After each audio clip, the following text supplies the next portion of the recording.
Well,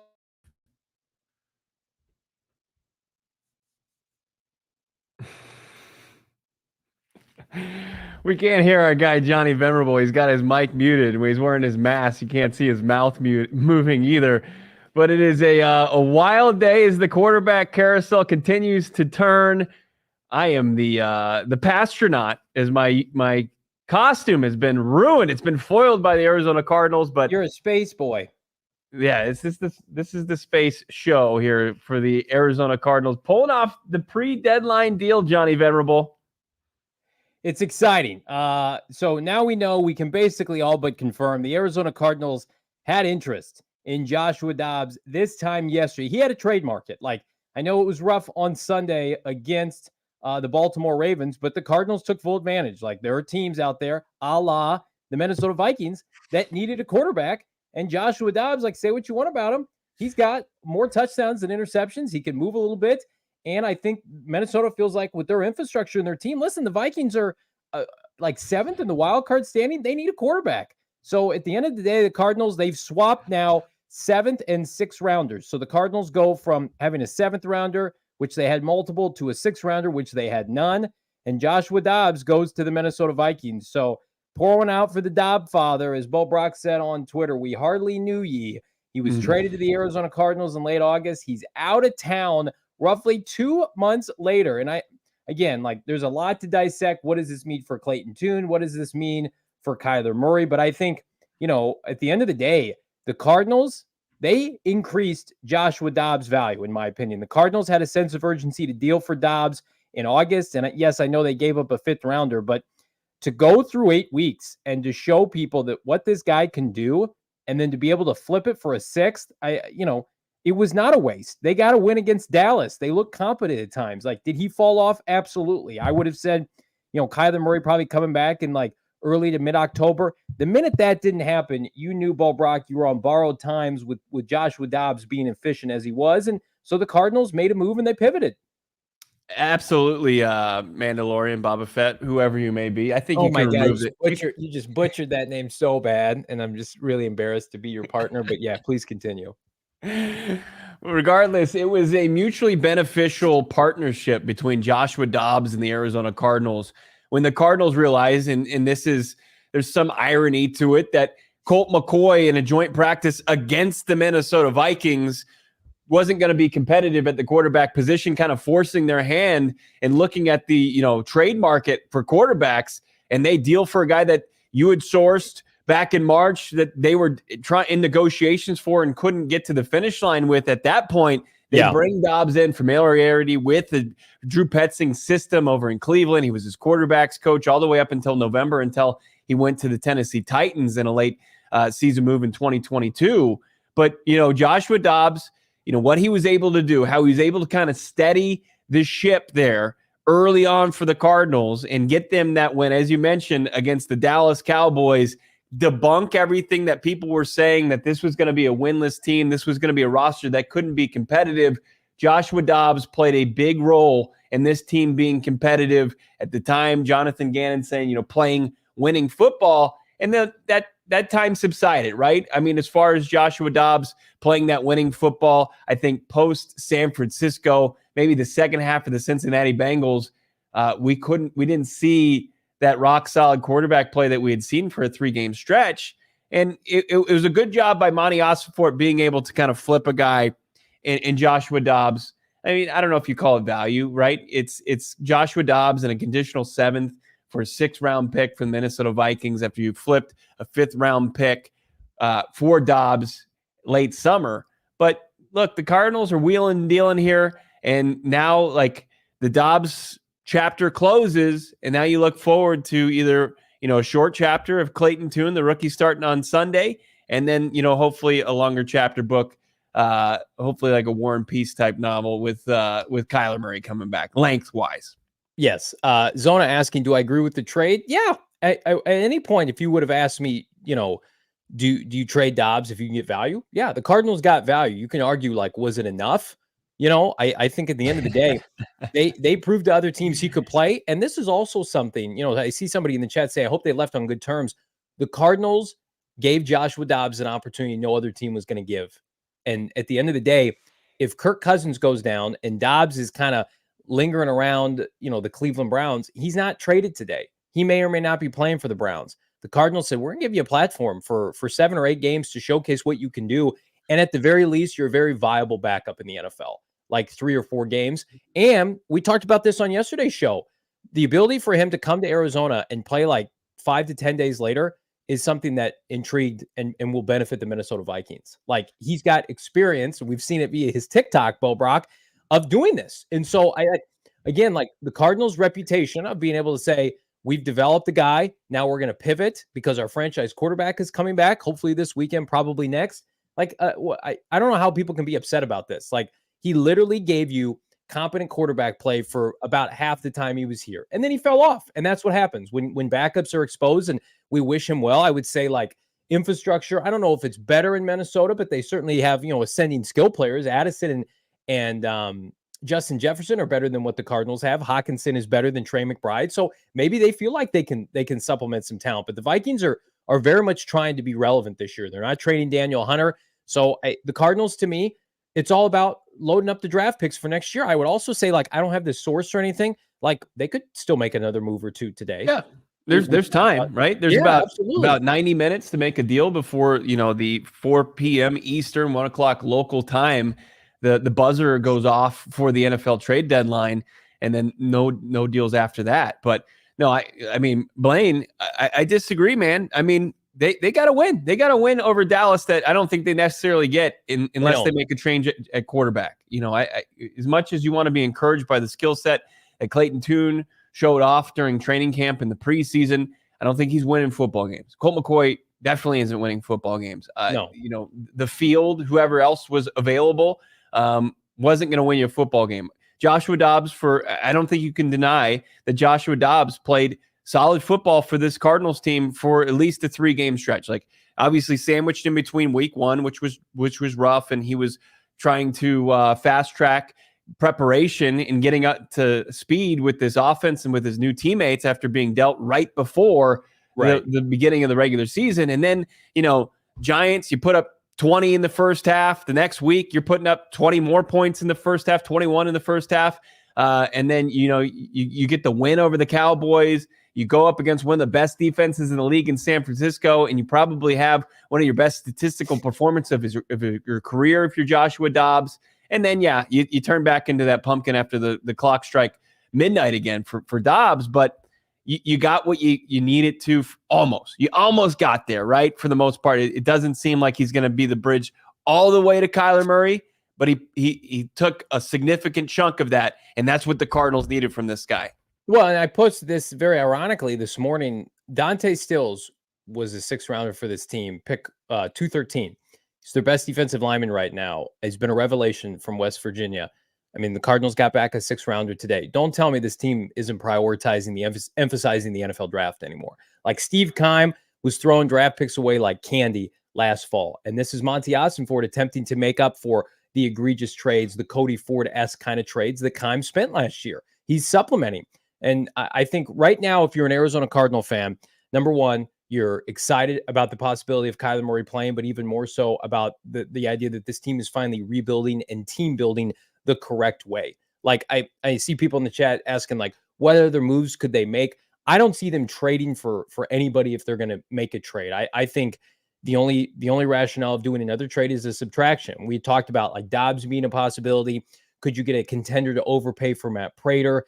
I don't think there's an appetite to trade a DJ Humphries because of the fact that, same reason to a lesser extent you would want to keep Hollywood Brown is, when Kyler Murray comes back, give him the infrastructure to succeed. But, like, in my opinion, you're going to scoff at this. Like, I would try to sell high on one of these pass rushers. I would try to sell high on a Victor Dumukagey or a Dennis Gardeck. Hey, these guys have 4 sacks. Give us a pick, because the Cardinals are going to address pass rusher high in the draft next year. So I see some people saying, like, Gamble said they were probably done. I mean, let's just wait until the end of the deadline. Nobody had telegraphed this trade, like we speculated about, but nobody had this earlier this morning. Right. This team, again, keeps things so close to the vest now. Like, that's a good thing. This didn't get out. This didn't get leaked. Like, it was announced this morning. The team basically announced it in conjunction with, like, Rap Sheet and Tom Pelissero. So I think let's let's give it to the next, hour, 90 minutes before we say they're completely done. Right. I can quote Cardinals head coach saying, "I don't tell the national reporters effing anything." Right. Yeah. So this is a new organization. This isn't, no flex tape leak proof. I mean, before where it was just leaking and just hemorrhaging information every single day, it seemed like, from the leadership. That's not what Monty, that's not how he operates, and that's not how Jonathan Gannon operates. He's not going to do that. But you guys are killing it in the chat. Jessica, Dobbs did his best, whether or not we all agree. Grateful for him. At least he beat the Cowgirls. Yeah, absolutely. No doubt about it. As far as what Dobbs accomplished, and now where you're sitting, like, there's one active quarterback on this roster. It's Clayton Tune. Like, I wouldn't be shocked if they bring back a Jeff Driskel, who's on the practice squad, to get back on the practice squad, somebody to run scout team. And then we could see the activation of Kyler Murray as early as tomorrow. They don't really have to do anything between now and then. But as they start to kind of get their roster in shape for the upcoming week, or Driskel could be a late addition, and we'll see how they approach that. But Joshua Dobbs no longer in the fold, but like, thank you for your service, Dobb father, the pastronaut. I mean, recency bias is the only thing that's kind of turned this fan base against Joshua Dobbs, because there was a stretch here where he played pretty sound football for this organization. I mean, if Joshua Dobbs had kept up that level of play, I feel pretty confident. Like, would they have dealt him? I don't know. Like, clearly they felt like the drop off from Dobbs to like Clayton Tune potentially this weekend is not as severe, and they wanted to get a draft pick for it. I had to bury the lead. Check us out at gophnx.com as I'm fumbling through my Boba Fett helmet. I'm sure our guy Howard Balzer is going to have a banger of an article, become a diehard today. So the Dobbs situation, I think, is also. The David Blau truthers are bothering me. The David Blau truthers.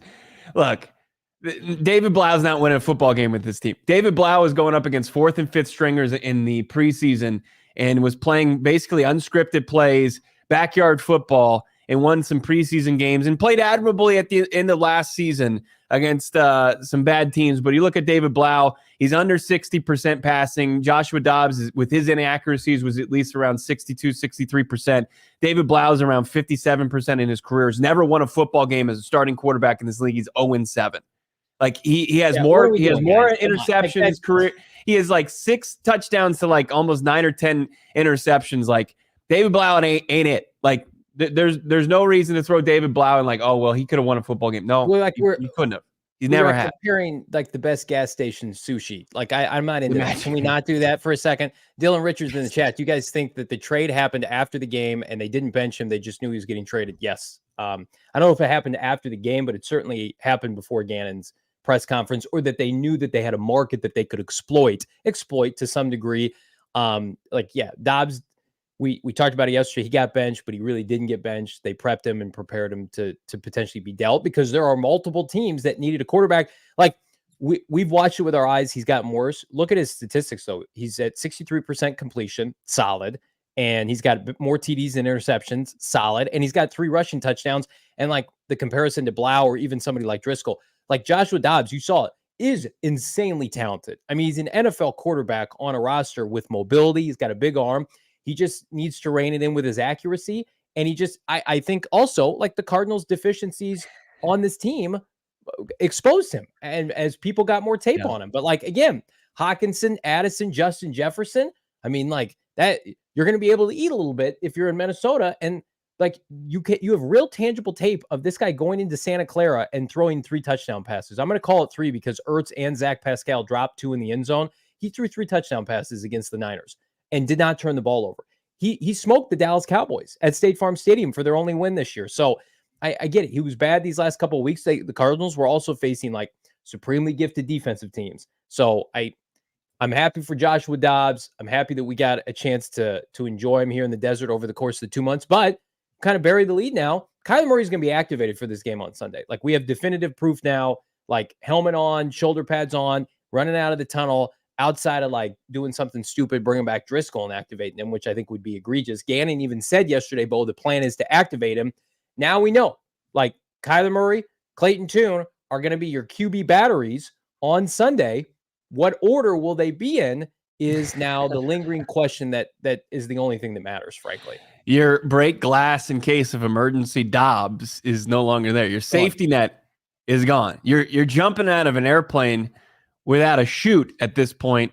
Is probably the better analogy. And you do have to make a kind of a superhuman move. You've got Kyler Murray there, and that's exciting, right? I mean, it's putting this team in a position to where they have no more outs. I mean, it's either the 5th round rookie that people are excited about. You saw the skill set on full display, good arm strength, sneaky, good athleticism, a very distant second as far as most athletic quarterback at the combine behind Anthony Richardson. Kind of fits the mold as far as what Monty Ossenfort likes from the quarterback. And here's what you're going to have to deal with Clayton Tune if he likely makes his first career start on Sunday is, you don't have a guy that's seen it all. Like even with Dobbs in his limited starting time, between Pittsburgh and Tennessee and a cup of coffee with Jacksonville and a couple other organizations, like he has it between the ears. He played big boy football in the SEC. Yep. He held the clipboard behind Ben Roethlisberger for a while.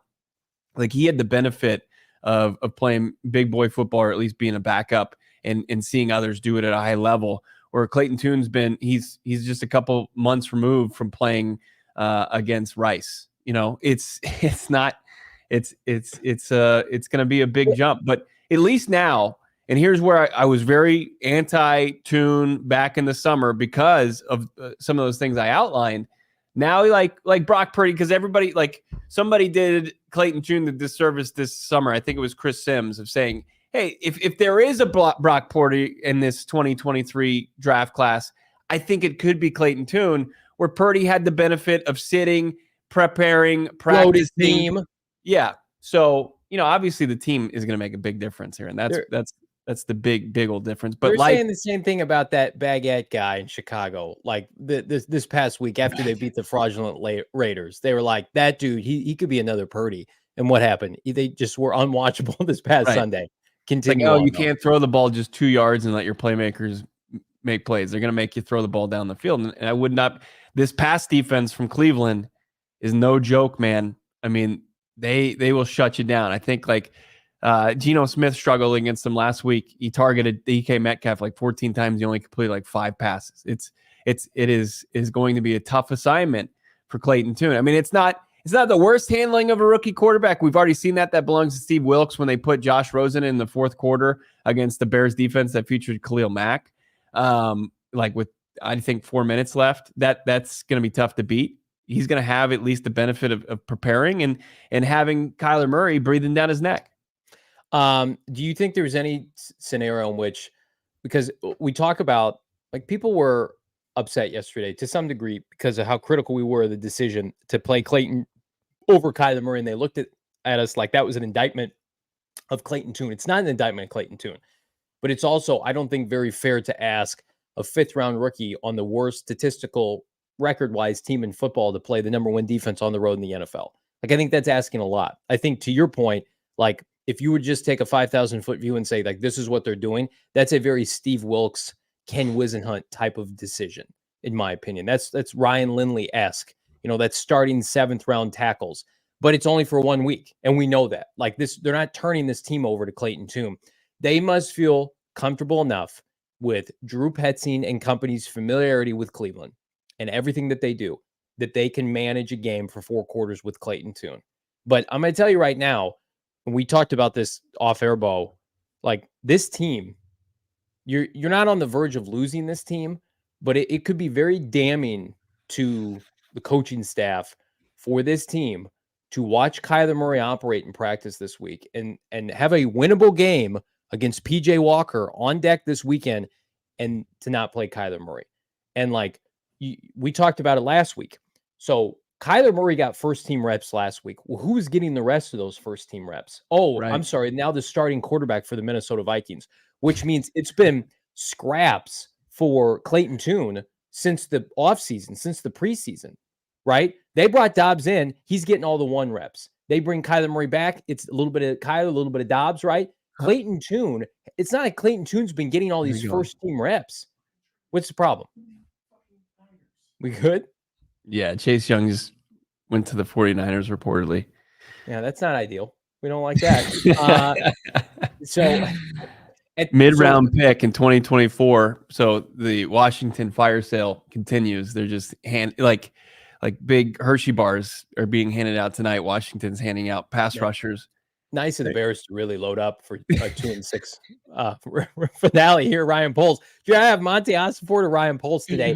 Dealing second rounders for rental free agents in the spring on a team that's 2-6 when they don't even want to re-sign their own talent. But I digress. The point I'm trying to make is, dude, I completely agree with you. And there's shelf life for all of this stuff, right? And the Clayton Tune, starting him, like the shelf life doesn't even get to sit on a certain shelf. Like there was, as far as what, Joshua Dobbs' shelf life had run out. Like you couldn't tell the players in the locker room any longer, like, hey, this is what we view as the best opportunity to win a football game on Sundays. Because they said, well, no, now we have proof after several weeks of poor play, and the most recent, some of the worst throws he's made in a Cardinals uniform probably in his career, that you can't tell me that, and I believe you and take you at your word.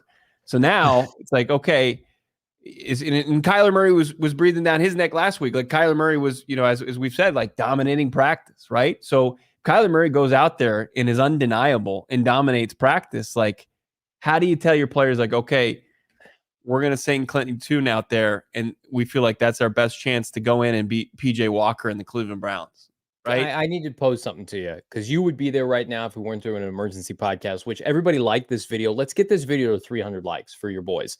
So Darren Urban of azcardinals.com said Gannon popped into the coordinator's presser today to thank Dobbs for his contributions. Very classy.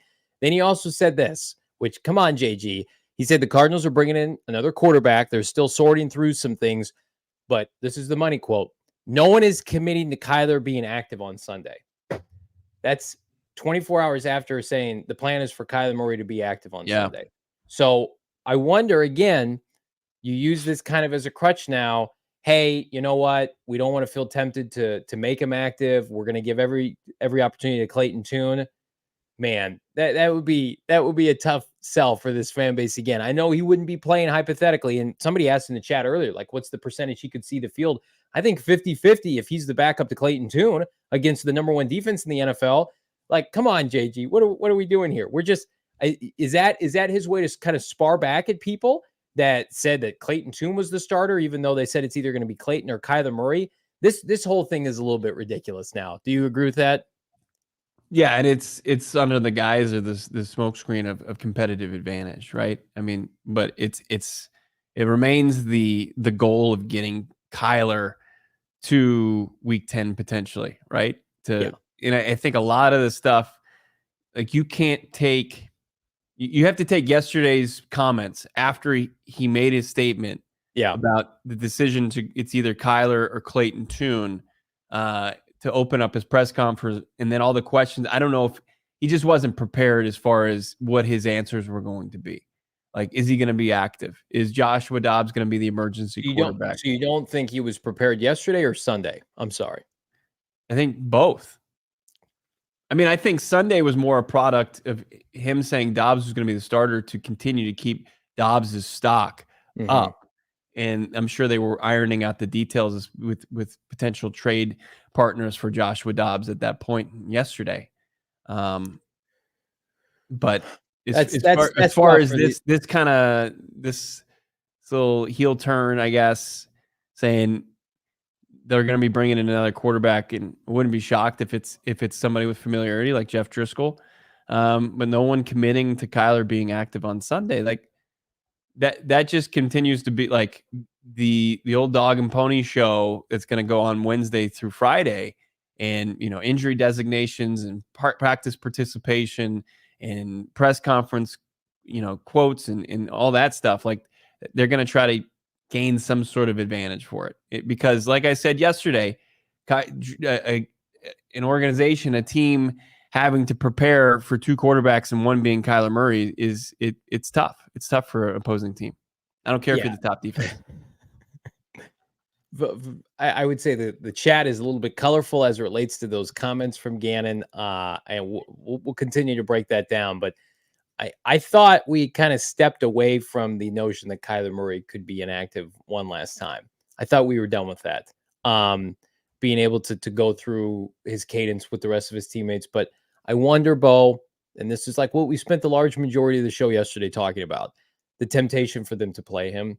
Like, that's removed if he's inactive. Well, no shit, Johnny. But I'm just like, if you watch Clayton Tune struggle and you got to watch, 52 guys on that roster look at number one in a helmet and shoulder pads, come battle with us. We're holding Cleveland to under 20 points and we can't get a first down. Like, that's a disheartening situation. Yeah. And let's help. Like, I see Phil here, and Phil, I think, probably speaks for a lot of people. Something's not adding up, but let's just play, just entertain me.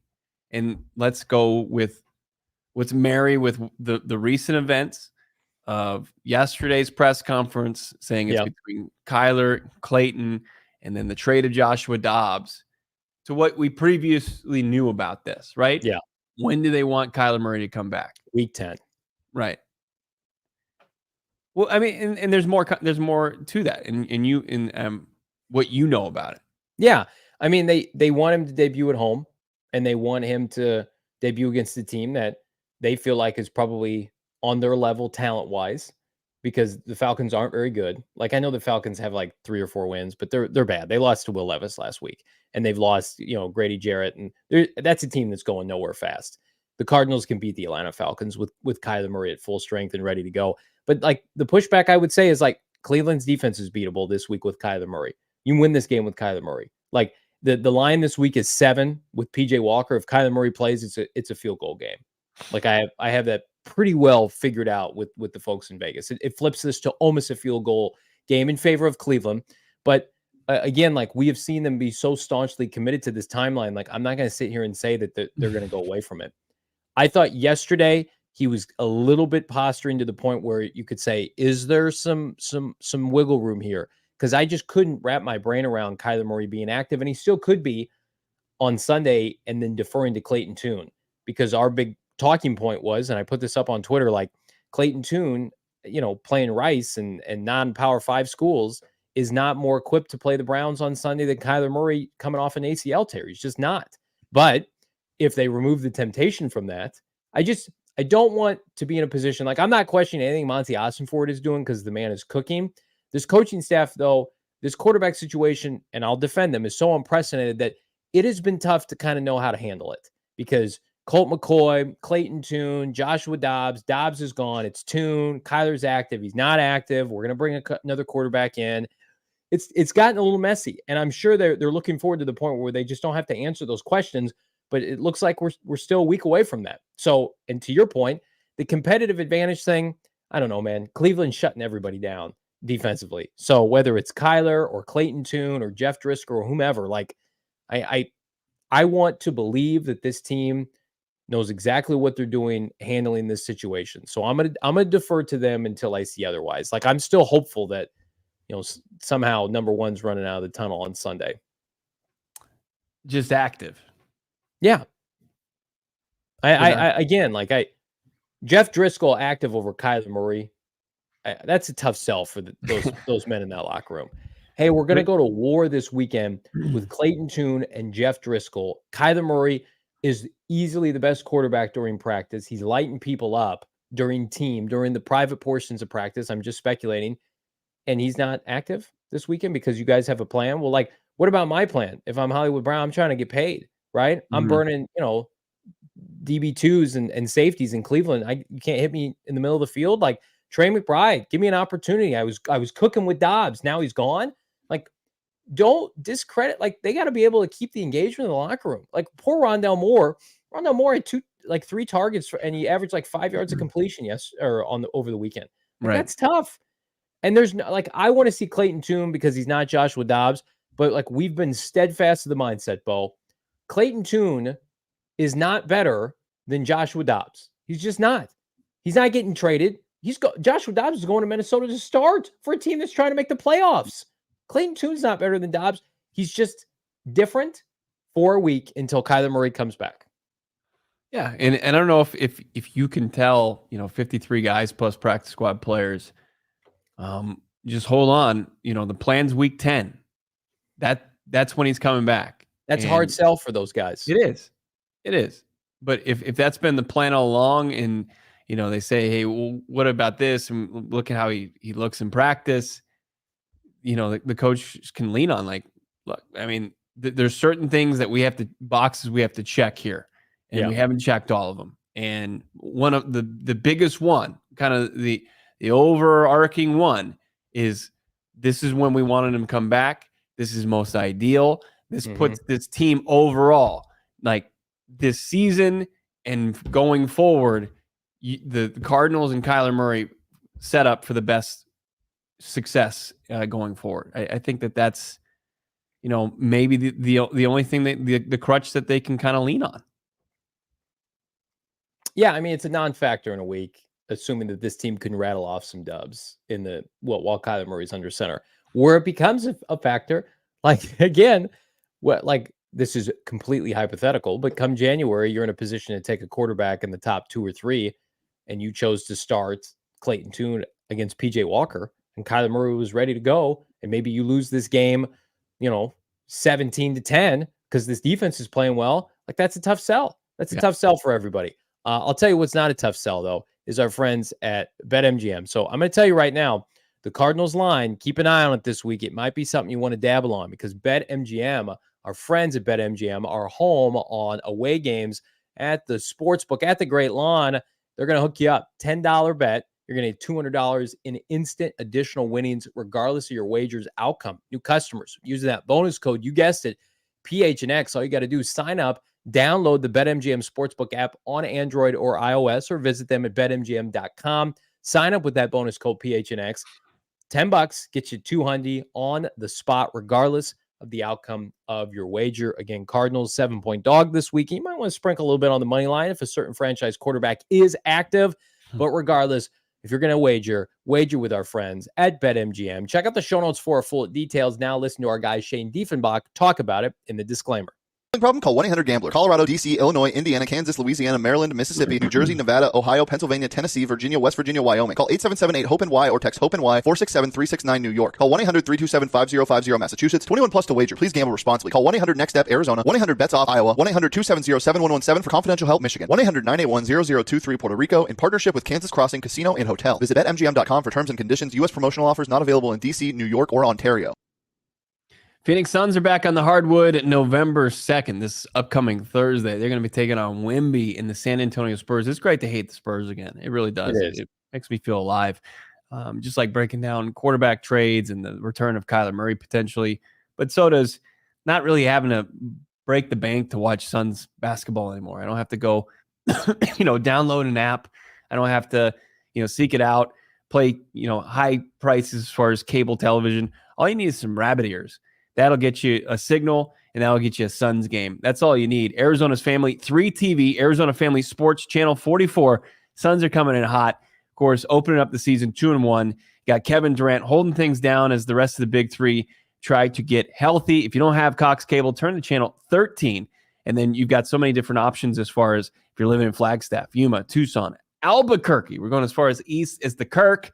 If you're a Suns fan, just like you're a Cardinals fan, you want to watch the Suns on TV, you can find it with our friends over at AZ Family. Go to azfamily.com, click Suns games, and you'll find listing information for your area. It's a great resource to help you find Phoenix Suns games on Arizona Family Sports.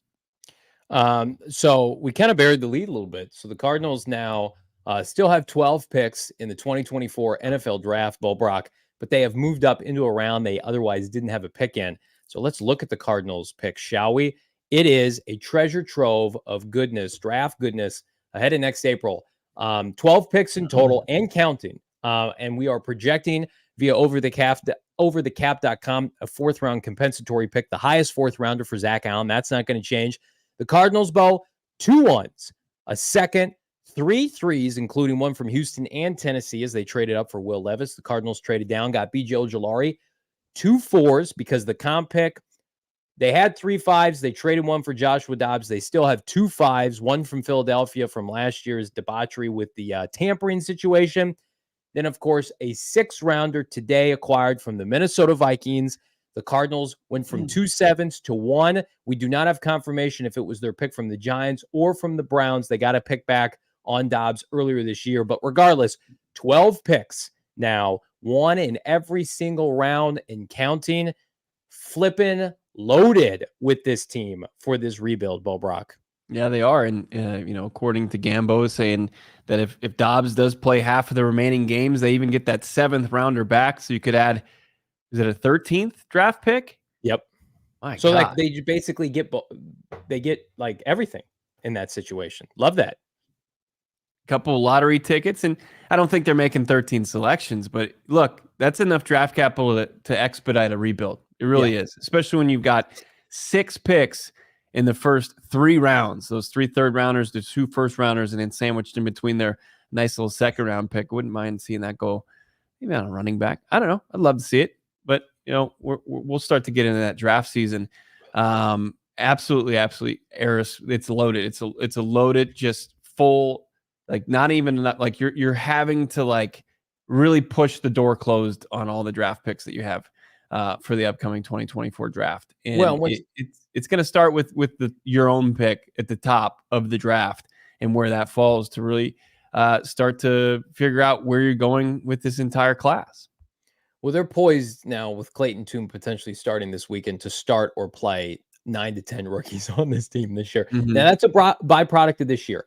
I checked over the cap this morning. They are now projected to have $65 million in available cap space. That's including Kyler Murray with $52 million cap hit. However, if they pivot off of a Zach Ertz, if they pivot off of a James Conner or DJ Humphries, they're going to have $100 million in cap space en route to 12 to 13 picks next April. And again, a lot of people scoff at picks, lottery tickets. This is twofold. Number one, it's a historic draft. Like we saw last year's draft, solid, and the Cardinals got a lot of nice contributions and I think a couple stars in the making. This draft is exponentially better than 2023 in terms of the personnel. On top of that, it should make you giddy what this team does with young players now. Like, look at who they're starting this weekend. Who's like B.J. Ojulari is going to continue to get more playing time. He smoked Ronnie Stanley for a sack over the weekend. Garrett Williams now a staple of the secondary that has gotten better. The 2 games that Garrett Williams has played, the Cardinals secondary has played maybe its best 2 games of the year. And then additionally, Paris Johnson Jr. hasn't missed a snap at right tackle. Michael Wilson's a fixture at wide receiver. Keitrell Clark, I'm told, no off the field issues or anything like that. No attitude issues. It's just they are working with him to get better. He wasn't playing great, and they don't want him to blow his confidence. So he will be back at some point within this lineup. And then we mentioned it. Dante Stills was maybe the ultimate diamond in the rough. You find a defensive lineman like that can play at that kind of speed, penetration. I put his West Virginia numbers on Twitter. They are fantastic. All conference, started the most games, 4th in sacks, 1st in tackles for loss. Like he's a real player. The Cardinals with this 6th-rounder today, that's not a wipe your ass pick. That's a pick that they're going to use to try to make this team better. Sorry, like for the vulgarity. Right. That's what a former aforementioned general manager would do with these picks. You basically could turn the TV off on day 3 of the NFL draft and say, I'm never going to see these guys, save for like a Chase Edmonds or certainly a Jalen Thompson in the supplemental round.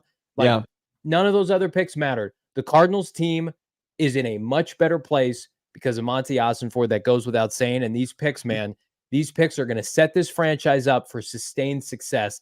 Enough of this flash in the pan. Let's sign everybody. Let's trade for everybody. I love Chandler Jones and D-Hop and Zach Ertz and A.J. Green and James Conner. What comes with all that? A shelf life, right? The Cardinals want a shelf life. 7, 8, 9, 10 years of sustained success. Cheap, young talent. That's where this team is headed. What are you doing for day 3 of the draft? Oh, just wiping my ass with a couple picks. That's all. Yeah, that's right. That's all. A 6th-rounder? Yeah. Let's get a guy that won't even make it out of training camp. How many times that? Oh, the Cardinals cut their 4th-rounder, Dorian Johnson. Yeah, couldn't play. Yeah. Whatever. Let's go trade for somebody. Let's get a 37-year-old free agent in here. I see Chase Young went to the Niners. I don't have to be happy about it. Right. Yeah, it's look, I mean, that's completely different ends of the spectrum as far as teams in the NFL. You got what the Niners are doing that are right there. They've lost 3 straight games. They got to make a move, right? But that's a team that's still in the conversation for contention. The Arizona Cardinals are in a full all-out rebuild. They're rebuilding this roster, and they're stocked with draft capital and cap space to do so. Some layup moves with some veteran contracts, and they're going to put them in a good spot. Also, advancing a couple other stories. Kevin O'Connell spoke with the Minnesota media today, and he announced that rookie Jaron Hall out of BYU will start their upcoming game against the Falcons. Now, it's pretty unrealistic. Like, you thought, like, it was not a whole lot of time for Josh Dobbs to come into Arizona and start a football game. It would be way too quick turnaround for him to go to Minnesota and start this week. So I'm sure they'll reevaluate things after this weekend against the Falcons. Yeah. And again, like, I think that's a winnable game if Dobbs is playing and he's acclimated, but there's not enough time. And you want to do the guys in the building right and play the guy that's been there every step of the way. But I mean, they traded for Joshua Dobbs to play football games for them. So we'll see. Cardinals, though, are the benefactor today. Will they make any more trades, Bo Brock? If you had to name one singular player, and I'm not putting you on the spot saying this is going to happen, but I can go first. I think the most likely person to trade off of this roster is Matt Prater, given the importance of the kicker position, the fact that so many teams are inept at kicker, and the fact that, like, is Matt Prater going to be on this roster next year, right? Like, I know you want to be competent as a place kicking team for the rest of 2023, but I mean, I think teams could potentially, if you're willing to spend a third or fourth round pick on a draft kicker that's not proven, a draft pick on a kicker that's not proven, a fifth or a sixth rounder on Matt Prater, I'm doing that 100%. Yeah, I think like you could look at like a Kelvin Beachum type, who's played sparingly. I don't know if it's something he would be up to. Obviously, at this stage of his career, he's kind of set some roots down. He's doing some things good, obviously philanthropic off the field, doing great things there. But he could do that anywhere, and maybe he wants to go get an opportunity closer to the playing field than getting some snaps when DJ Humphries gets tossed out of a football game, because that's the only action he's seen. Otherwise, he's been just standing in uniform on the sidelines this entire Arizona Cardinals season. Teams are going to look for some tackle depth, and maybe DJ or Calvin Beachum could scratch that itch a little bit. But the Arizona Cardinals, there aren't any big moves to be made. Like, right, you have it sourced. We've heard Brad Spielberger said that they were called about Hollywood Brown, but they're not entertaining any deals. You had, because of Mike Fulio saying, a former baseball player would look good for the Vikings, and Kyler Murray, that you had to ask, and use one of your sources to figure out that Kyler's not on the table. Like, there's no big names. Like, I don't know. Like, it seems Rondell Moore, he's got one more year after this. I don't know if that's somebody that would be appealing, and he's helping supplement the run game in the interim while James Conner's like, Monty Ossenford is going to weigh the risk reward as far as dealing these guys. And then when you look at how many picks that they already have, there's not going to be a deal out there that's going to really kind of benefit the Cardinals at this point to add a seventh rounder, a sixth rounder, over having warm bodies that can play, better than replacement player caliber football going forward, because they're so thin roster wise. It would just sink what you're trying to do the rest of the way with the season. Yeah, save for this weekend, Dobbs was never going to play another snap, barring injury, God forbid, to Kyler Murray the rest of the year. Like, and as much as I'm sure they like having him around, it's like that doesn't really benefit us. Like, DJ Humphries has been nicked up. Kelvin Beachum is a luxury as a backup tackle. I would say Matt Prater, like, you'd have to go find another kicker. That could become a disaster quickly. And you'd have to go tell Jeff Rodgers, hey, man, we're just trading away our most valuable asset on special teams. That would be a problem. So, again, you also have to take the temperature of the room with this Cardinal team right now, that I don't want to say is like very fragile, but like anytime you're experiencing a 1-7 season, and Britton Golden talked about this on our postgame show on Sunday, like that's a dicey place to be. And they've got one more kind of card to play, and it's Kyler Murray. And I think that's going to reignite. Of course it will. The Valley and this fan base, and most importantly, those 53 men in the locker room. But like, you begin to start selling off parts and pieces, like you lose people fast. And it's difficult because Jonathan Gannon is trying to instill his own culture, his own individual brand with this team of how they want to play football. And then you're going to turn around and just start subtracting pieces left and right. And it feeds into the narrative that they tried so hard to avoid during the early portion of the season that they are tanking. That's why again, this week, it's going to be very interesting to watch how it's perceived Clayton Tune starting and who's backing him up and the optics surrounding that. Because everything that we see over the course of this 5 to 7 day practice window that he's going to have Kyler Murray this week, we want to compete. We want to win. We want to win games. What did Budda Baker say this offseason? I want to I want to be traded to a team that's playing winning football. Well, the Cardinals, in my opinion, defensively have played winning football each of the last 2 weeks. They're playing over their talent level. And so it would be very, very similar to the notion that, okay, we have this gem of a player defensively, this pass rusher, right? We're just not going to play him this weekend, right? Or we've got a really nice complementary edge rusher, safety, corner. We're going to deal him this week for a 7th round pick. What about the guys in house, right? So you got to be careful with the state of this locker room right now. You got 1 more week to kind of decipher it before K1 comes back. It's been a busy NFL trade deadline. It didn't look like we were going to get to this point, but there are moves happening. Washington parting ways with a pair of pass rushers. Montez Sweat going to the Chicago Bears in exchange for a 2nd round pick. While, his pass rush teammate from the Commanders is headed further west to the San Francisco 49ers, and Chase Young at the end of his rookie deal as his 5th year option was declined by Washington. So his price tag, if they wanted to hold on to him in San Francisco, that they acquired Young for the 3rd round pick. It's a little pricey, and I don't know if the Niners would have the ability to match that with all the deals that they've been signing recently, but makes the Niners, the rich get richer. You had the Cardinals obviously deal Dobbs to the Minnesota Vikings with a 7th round pick, conditional 7th round pick that could come back to the Cardinals if Dobbs plays half the remaining games. The Cardinals get a 6th rounder in exchange for that.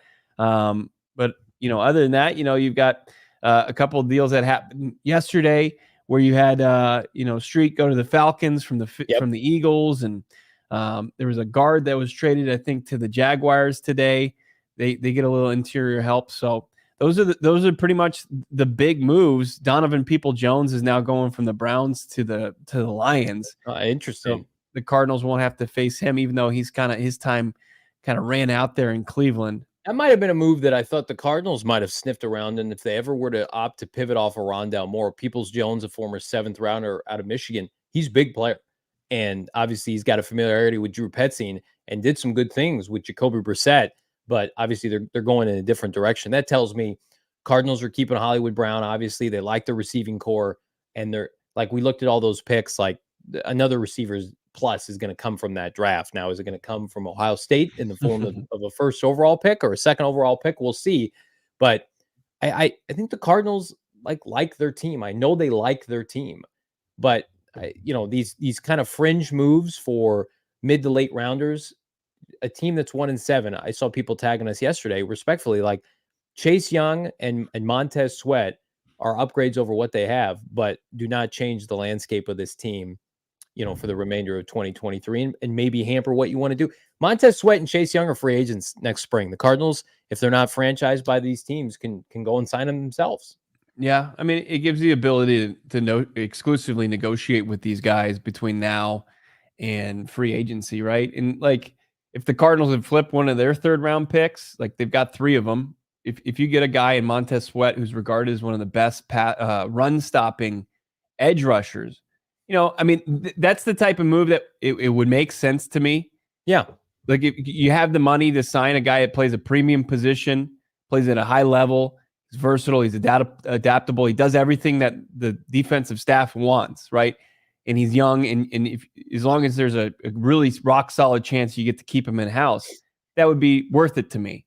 But those are the only type of moves, right? There aren't a lot of Montez Sweats available where you get a player that caliber that you could potentially lock into a deal long term. The situation, remember those 1 to 2 weeks Ledbetter was out? The situation at defensive tackle was dire. Yeah. And it's still not great. You think the ascension of Dante Stills has kind of relieved some of that concern at defensive tackle to the point where I thought they were going to have to make a trade or start plucking people off practice squads, and they were, just to get through the season at the position. And he has been a revelation. Do you feel like the fact that he is now, emerged for this team, he's on pace for 5 or 6 sacks as a 6th round rookie, and he's everywhere on Sundays against a good offensive line in Baltimore. Yeah. Like I feel like that's the type of move that we could be looking back on and like, oh yeah, that's why they didn't do anything, because this guy's the real deal. Yeah, there are a few more players in that position group away. Like I think they say, okay, this guy could be a part of the solution, right? But they still need like 3 or 4 more guys in that group. When we saw what Leonard Williams went for, I mean that's the kind of caliber of player that, and he's been traded now twice during deadlines, but from the Giants, and then obviously he got traded away from the Giants yesterday. Let's get to some of these super chats. Brian, friend of the program, our guy, $2, saying I need Bo Brock to pregame warm up K1 either way. Why? Because he threw me a pass and I botched it. I'm not going to do him any help. I mean, I would love the opportunity to turn back the clock and make that snag. I had my phone up to my ear, Brian. You try to catch a K1 spiral one-handed, okay? Who else do we have? Super chat. Love you, BA. What do we got? What else we have? E and E Disputed, $4.99. Thank you so much. New friend of the program. Love to see the Cards with a competent general manager. It's everything, because they've had good coaches. They've had, Bruce Arians was good, and Ken Whisenhunt went to the Super Bowl. Don Coryell once upon a time. They have never had a definitive guy who can construct a roster for sustained success. And I know it's early, but man, the returns on these young players, like these undrafted guys, like I was not a big fan of DeMercado. Supposedly they love him, and he's getting better every week. They stole that corner, Thomas from the Lions. He's a rookie. Like, that's how you win, man. You got people that know how to evaluate talent. They don't have to give up premium picks to go get rentals for other people's older, developed, overpriced players. I mean, like, why did Steve Keim trade for Chandler Jones? Because he needed to, because he couldn't hit on a first rounder.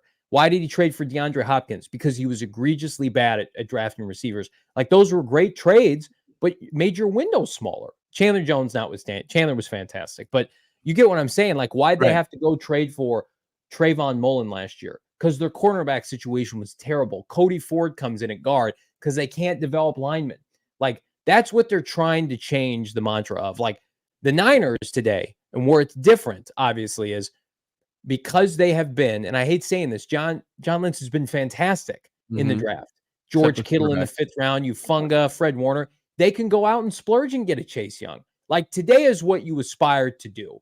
And I'll give the Niners all the credit in the world. Like, Seahawks did it yesterday, Niners did it today. When you draft and develop well, and you have a quarterback that's competent, the Cardinals certainly have that, if not much better than Brock Purdy and Geno Smith, you can go out on the trade deadline and make a move to push you over the top. And the Cardinals want to be in this position 2-3 years from now, Bo.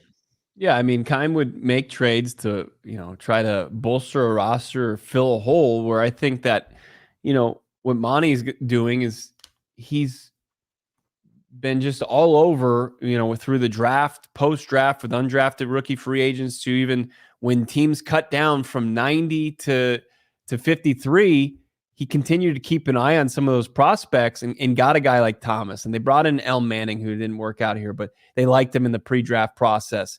And they're putting themselves and they're trusting their scouting.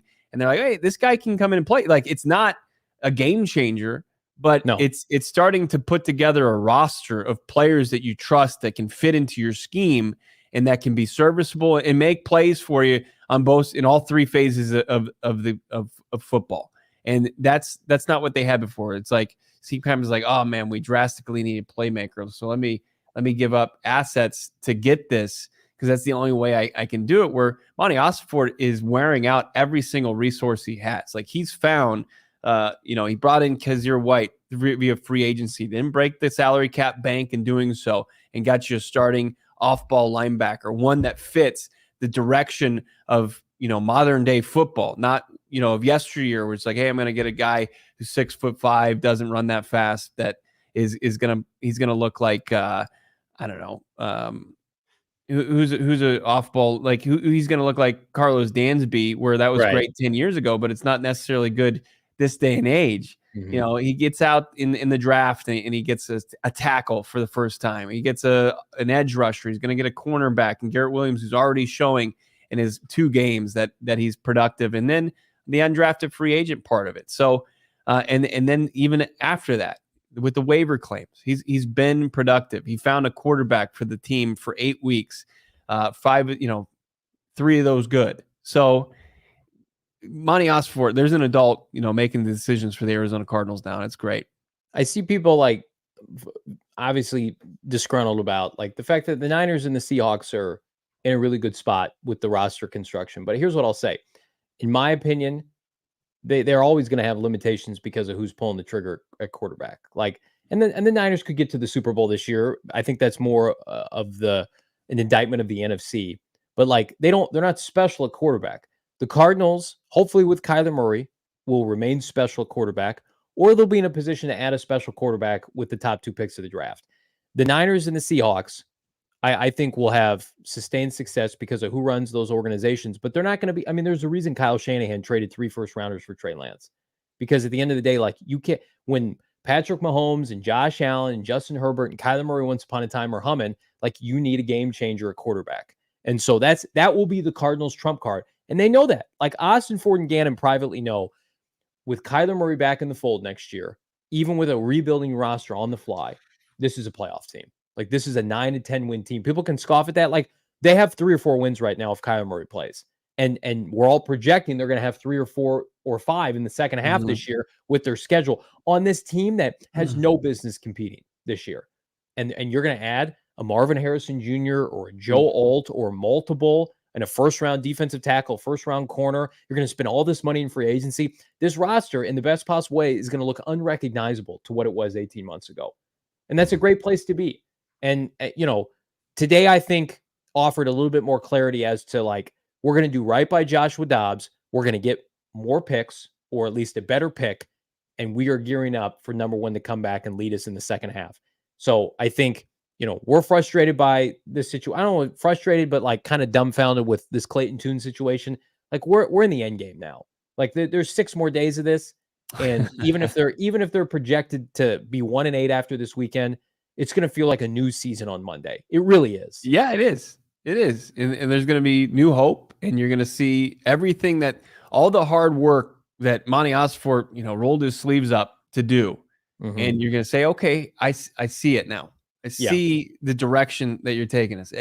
After having to weather all the stupid storms from the national media and say, this is an egregious tank job. What have they done? And who are these players? They got rid of Colt McCoy. They were just they just had a market recreated for Joshua Dobbs. And, obviously didn't get the return on investment that you did. I mean, but you got to win against the Cowboys that kind of energize this fan base and say, hey, the process that's put in place, the culture shift that's happened, it produced a result. If you just get, good play from that position and you see, what the rest of the squad can do when they're playing with confidence and they're doing their job. So, and, the infrastructure now, it's starting to you're starting to see it, right? It's coming. The picture looks a lot clearer. And, with those 2 first-round picks, man, I mean, what Monty is going to be able to do with that, and a 2nd-round pick and 3 third-round picks, I mean, those are potential players that could be starters right away. He could turn them into more picks, but you can reshape this roster unlike you were unable to do because of what state the organization was in when Monty Osfort got his hands on it. I mean, you're gonna have cap space. You're not going to be tied to guaranteed dollars this offseason. You rid yourself of that. And that was so important, but people didn't see it that way. It's getting rid of DeAndre Hopkins for nothing? You idiot. That's such a bad, rebuilding move or tank job move. And that wasn't the case. They have currently, and this is halfway through the season, they have 6 picks in the top 78 picks.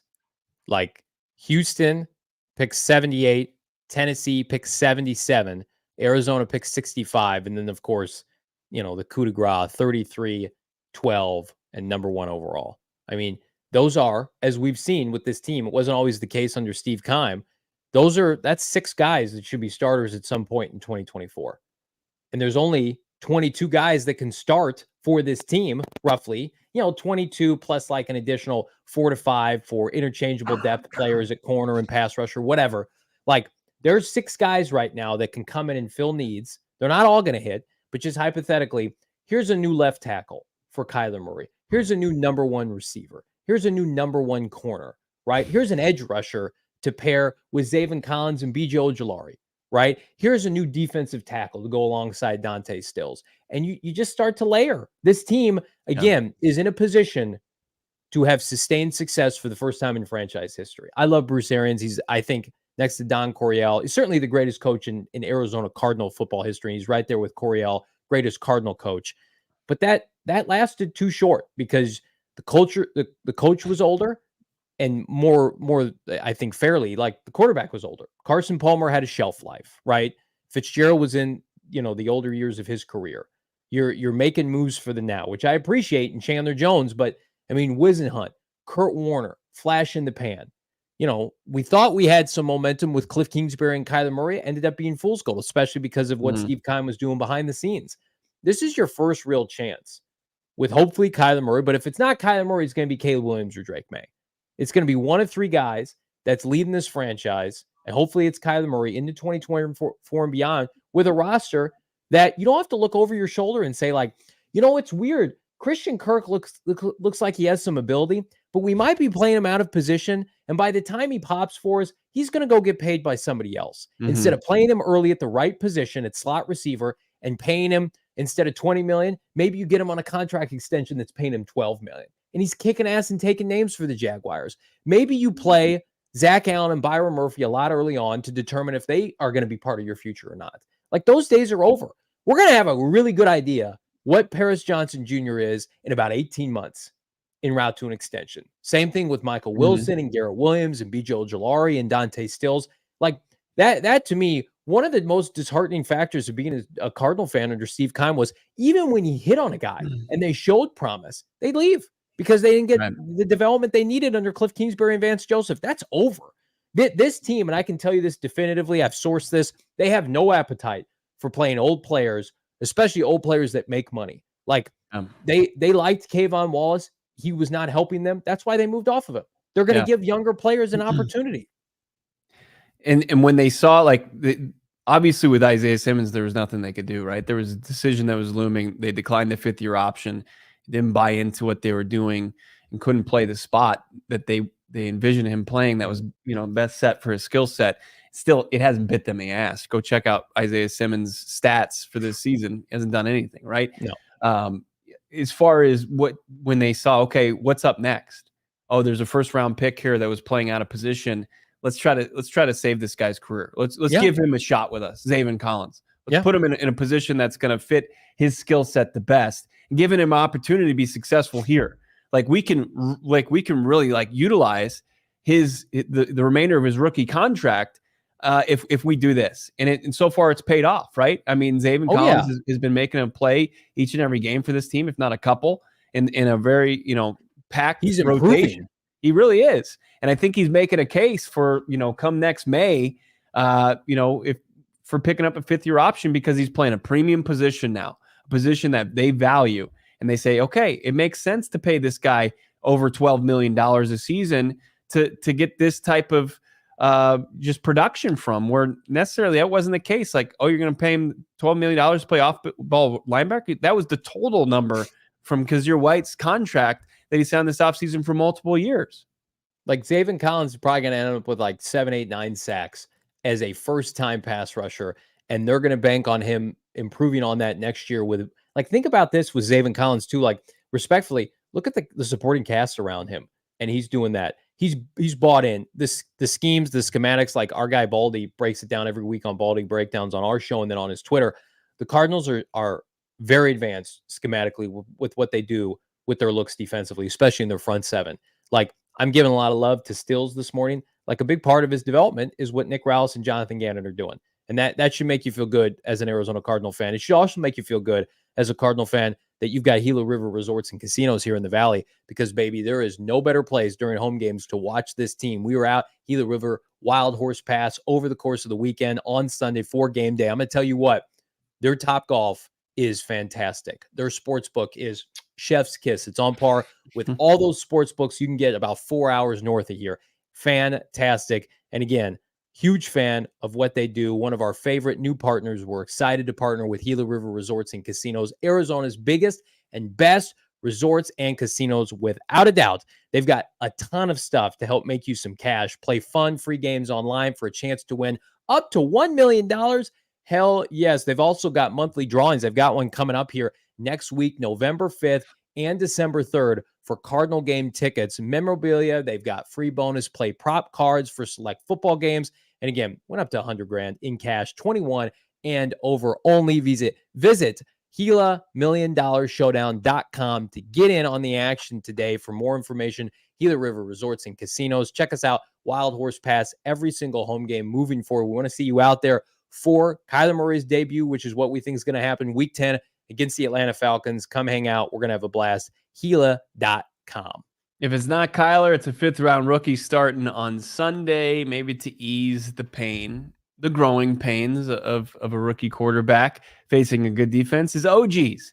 And OGs is teaming up with our friends over at ZenLeaf to save you some money. So this is easy, right? You can save yourself 25% off those great OGs brands products by going to ZenLeaf locations around you, your dispensaries, through November 30th. You'll get 25% off all OG's brands product. You have to order online. So go to ZenLeafDispensaries.com, find your closest location, order your favorite OG's gummies for pickup, enter the discount code PHNX at checkout. This deal is exclusive, of course, to PHNX listeners and viewers like you. It's a reminder. So order online, pick up in ZenLeaf Dispensaries your orders with that discount PHNX. It's active until November 30th. You're going to have a full month to get your orders in and save big with our friends over at OG's Brands and ZenLife. Like this video, let's get this to 300 likes. That would be fantastic. Here's what I like. Hollywood Brown's going to remain an Arizona Cardinal through the deadline. There have been teams, we can confirm this, others have confirmed this, that have called about the number one wide receiver for the Arizona Cardinals. Now, Diana Rossini has said that he is part of their future. I want to believe that. I don't think we're going to know definitively until we get to the offseason. I think a lot could change as it relates to where is Marvin Harrison Jr. going to factor into all this. I think that's fair. Marvin, Hollywood, and Michael Wilson all play outside. So does it make sense to invest $15, $20 million in Hollywood Brown? I think that they're going to have conversations about it. Yeah. He's obviously bought into what they want to do, but I think that was the biggest chip, realistically, that the Cardinals had that they could have very well traded today. Teams called. The Buffalo Bills, I believe, sniffed around Hollywood Brown, not interested in trading him. So I can tell you right now, this team needs to get the most out of Hollywood Brown over the course of these next 8 games with Kyler Murray, because I think fans, as we just talked about with Christian Kirk, are not going to have an appetite with this team having a good amount of cash in the spring to see him go elsewhere. And I know that's not Austin Ford and Gannon's fault, Bo, because they didn't trade for him. But like, if Kyler Murray and Hollywood Brown pop off like we think they're going to do, it's going to be tough for Cardinal fans to say, you know what, see you later. See you later, Hollywood. Have a nice career somewhere else. There's so many like different variables and checkpoints that you're going to go through this, I don't know, drama, saga, whatever you want to call it, with just Hollywood Brown. He hangs on. He's on the roster going forward for the remainder of the season. Now he's got to help out a rookie quarterback potentially on Sunday, and then like the real deal Holyfield begins. All right, Kyler's back, no more excuses, and play out the rest of the season and play at a high level, right? Play at a fringe 1 level, maybe even a legit 1 level. And he's going to get the target share. Like, remember when he was out there with Kyler last year? I mean, he was leading the NFL in targets. Like, he was Kyler Murray's going to find his best buddy out there, no doubt about it. He's going to make sure that he gets the bag this offseason. But then it's like, okay, where's the record at this season? Because the record's going to indicate where you are in the NFL draft. And if you're going to be in striking distance for number 18 for the Ohio State Buckeyes, because that's a generational type prospect, number 1 immediately coming in through those doors that you could pair with Michael Wilson. You got Rondell Moore under, like, so then you say, okay, well, maybe we don't have to invest that much as we like Hollywood Brown. We got a guy that we're going to be in a prime position to get. And then like, can you work on a deal that makes sense for both sides? Because there is a difference between him and Christian Kirk. A couple years older at this stage in his career. When Christian Kirk hit you made this point, when Christian Kirk hit the free agent market, wasn't he about 24, 25 years old? He was one of the youngest free agents in NFL history. And Hollywood Brown's going to be about 27, I think, when the season starts next season. Here's the problem with paying him what he deserves to be paid. I'm never going to argue with a guy getting their money if the Cardinals intend to draft and are in a position to draft Marvin Harrison Jr. I almost think like you could have a tell. Obviously, the Cardinals trade Kyler Murray. They're taking a quarterback. I think the Cardinals don't re-sign. Let's say Hollywood Brown has a really nice end of the year, and the Cardinals don't re-sign him. And they're in a position to take Marvin Harrison Jr. That's what they're going to do. Yeah. And here's the issue. People say, well, Marvin's a rookie, and you can't expect him to do X, Y, and Z. He's in that special classification where 1,300 yards is not out of the question for a player like that. Like, think of Jamar Chase, Justin Jefferson-esque rookie numbers. Like, that's what you're expecting from this guy, right? He's the best player in the draft. He's generational. He's the best wide receiver to come out. He's a better prospect than Jamar Chase was. Now, Jamar Chase sat out a year, but that's what we're talking about here. Then you project Michael Wilson right now is on pace for over 800 yards. So you're like, okay, well, there's two hypothetically 1,000-yard receivers in 2024. How does Hollywood Brown fit into that, right? So it goes back to kind of this situation with Kyler Murray. If Kyler Murray and Hollywood Brown are fantastic over these next 8 games, right, and they're connected on big plays, the Cardinals are going to win games to push them out of a position to take a quarterback or receiver. Like what we've talked about with Kyler Murray and Drake May and Caleb Williams, you could have that same conversation with Hollywood Brown and Marvin Harrison Jr. Now, a lot of fans aren't going to be too keen on that, but it's the same situation. If the Cardinals pick 4, 5, or 6, they're not getting either of those players. They're not getting Drake May, Caleb Williams, or Marvin Harrison Jr. They're just not. Mm-hmm. So, Hollywood knows if I'm playing with K1, which I'm sure he'd love to be this weekend in Cleveland, I'm going to get paid because I'm going to get open. I've been open. Now we're going to convert these errant throws by Joshua Dobbs into some tutties, into some touchdowns. So, to your point, it's really fascinating because the money's a big factor of it. Because I'm sure you ask them, they love Hollywood Brown. He's bought in. He's been at everything. He's been active, knock on wood, for every game this year. He hasn't missed one start. He wants to be with this team moving forward. Does it make sense financially, economically, to say, well, we've got Marvin and we've got Michael and we've got Hollywood? Is that a good use of resources and funds? They're going to have to decide. We're going to have our wide receiver in studio here at the top of the hour. Got the all-purpose podcast going down with Greg Dortch. Get his thoughts on Joshua Dobbs, the return of Kyler Murray, Clayton Tune, and so much more. So you don't have to go very far. You don't have to wait very much longer for more Cardinals football conversation. Now, Howard Balzer confirmed what we speculated about 53 minutes ago on Twitter, saying sources tell Howard Balzer that Jeff Driskel is coming back to the Cardinals and will start out on the practice squad. That's the latest. So with Clayton Tune right now, the only active quarterback on the roster, Kyler Murray still returning from PUP. He's not on the active roster. They would at least get a third signal caller on the roster in some capacity to work out with practice squad receivers and tight ends as they continue to ramp up Kyler Murray. Yeah. I mean, my heart stopped for a second as you were reading that tweet when the Cardinals is going to start and then on the practice squad. It's not going to start at the Cleveland Browns. Although he did play for Cleveland once upon a time, I think. So, I know it's just, we're with this just like last week with Kyler Murray coming off and being activated and then, ramping things up. It almost feels like the game feels secondary this week with the Kyler Murray situation, doesn't it? I mean, I think that's fair to say with a team that's 1-7, like PJ Walker versus Clayton Tune is not going to get you going. But what does is Kyler Murray looking effing fantastic in practice. That's kind of where we're at right now with the 2023 Arizona Cardinals. The only thing it's still just don't like that there's Driskel, who has familiarity that they could paint up as the other active quarterback on Sunday. You think that's where we're headed? There's a really good chance of it. After Gannon said the plan was for him to be active yesterday, do you think that do you think he feels like that was a mistake? I'm taking that with a grain of salt.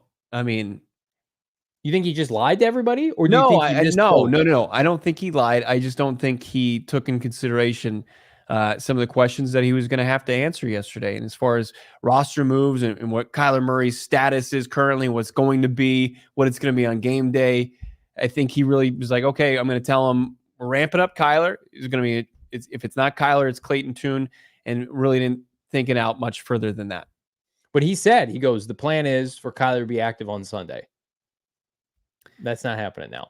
The plan is now to take Jeff Driskel off the couch and make him back up to Clayton Tune, a 5th-round rookie out of a non-Power 5 school. That's certainly a fucking choice, Brock, for this team. That I mean, come on. This is getting ridiculous. We'll cover it because we love this team. But man, oh man, it's hard press. You know what though? It's not a home game. You don't have to subject your fans to Jeff Driskel and Clayton Tune. But like you said, I mean, the game itself is secondary. It is right now. Christian saying and smoke and mirrors K1 starts. I wish you were right, Christian. I don't feel like that's where we're headed at all. I think it's smoke and mirrors. They want the Browns to believe to an extent that he's starting.